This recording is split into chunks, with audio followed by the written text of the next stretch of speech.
अध्यक्ष महोदय, त्यांना बोलू दे, त्यांना संधी दिली आहे मी. बोला.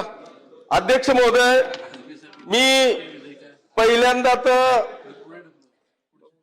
या अन्न व औषध प्रशासनाचे जे मुख्य अधिकारी म्हणून तुकारामजी मुंडे साहेब त्या दिवसापासून आले, त्या दिवसापासून खऱ्या अर्थाने या संपूर्ण महाराष्ट्रामधल्या ह्या अवैध काम करणाऱ्या सगळ्यांचे धाबे दणाणलेले आहेत. अशा या अधिकाऱ्याची त्यांच्या 25 वर्षाच्या सर्व्हिसमध्ये 27 वेळा बदली झालेली आहे. माझी मंत्री महोदयांना विनंती आहे की आता पहिल्यांदा त्यांच्या सर्व्हिसमध्ये एक अतिशय सुंदर असं डिपार्टमेंट त्यांना मिळालं आहे की ज्याच्यामुळे या महाराष्ट्रातल्या सगळ्या बालगोपालांपासून तर आमच्या माता भगिनींपर्यंतचं आयुष्य जे बर्बाद होणार होतं त्याच्यापासून ते वाचलेलं आहे.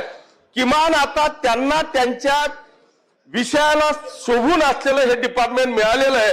त्यांची 3 वर्ष तरी कमीत कमी आमची तर इच्छा आहे की त्यांचं रिटायरमेंट पर्यंत हे डिपार्टमेंट असावं, पण किमान 3 वर्ष या महाराष्ट्राला लाईन लागेपर्यंत बदली होणार नाही का, असा माझा प्रश्न आहे. त्याला आपण उत्तर द्यावं. सन्माननीय अध्यक्ष महोदय, तुपावरचा प्रश्न बदली करणार नाही की इथवर गेला आहे. बदली हा विषयच येत नाही. कामकाज सुरळीत चालू आहे, सुरळीत चालू राहील.